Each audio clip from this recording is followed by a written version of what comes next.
ഇപ്പോൾ നമ്മൾ ഇന്ന് വൈബ് ചെയ്യാൻ പോണത് ക്ലബ് എഫ്എമ്മിൻ്റെ ഒപ്പം.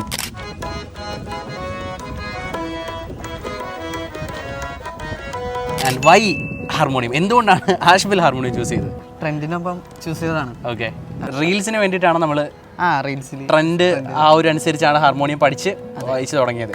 ഞാൻ ആഷ്ബിലെ പാട്ടുകളൊക്കെ, ആഷ്ബിലെ വായിച്ചുള്ള പാട്ടുകളൊക്കെ നോക്കുമായിരുന്നു. ഓൾമോസ്റ്റ് മിക്കതും ഒരു 90s മോഡിലുള്ള പാട്ടുകളാണ്. വൈ ആ പാട്ടുകൾ?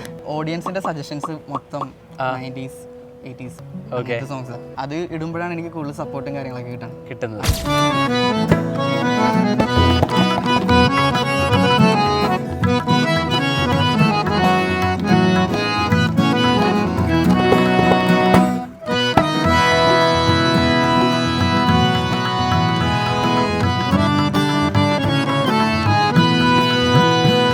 ഇത്ര നാൾ ഞങ്ങൾ പെർഫോം ചെയ്തതിൽ കോളേജിൽ ഞങ്ങൾക്ക് ആക്ച്വലി ഏറ്റവും one of the best experience എന്ന് പറയുമ്പോൾ CET ട്രിവാൻഡ്രത്താണ്. സൗണ്ട് ചെക്ക് ഒക്കെ കഴിഞ്ഞപ്പോൾ ഉഗ്രം മഴ. ഞങ്ങളാണെങ്കിൽ ഓപ്പൺ ഇവന്റ് അവർ ഞങ്ങൾക്ക് ഷീറ്റൊക്കെ വിരിച്ചു തന്ന് ഞങ്ങൾ ആക്ച്വലി കയറി തുടങ്ങി. അപ്പോൾ പിന്നെ മഴ കൂടി. ഈ മഴയത്ത് പെർഫോം ചെയ്യണമെന്ന് ഇങ്ങനെ ആലോചിക്കുമ്പോഴാണ് ക്രൗഡ് അവിടെ ഫുള്ള് നിറഞ്ഞിരിക്കുന്നത്.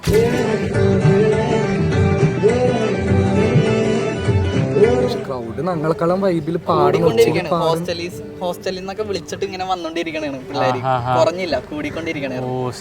ക്രൗഡ് ആണെങ്കിൽ ഞങ്ങളുടെ ഒപ്പം കരഞ്ഞ് പാടണം. ഓരോരുത്തർക്ക് അവർ കരഞ്ഞ് ചെല്ലാൻ വരെ. അപ്പൊ ഞങ്ങൾക്കാണെങ്കിൽ ഞങ്ങളുടെ സോങ് സെറ്റ് ലിസ്റ്റ് ആയിട്ടും മാച്ച് ആയി പോണായിരുന്നു.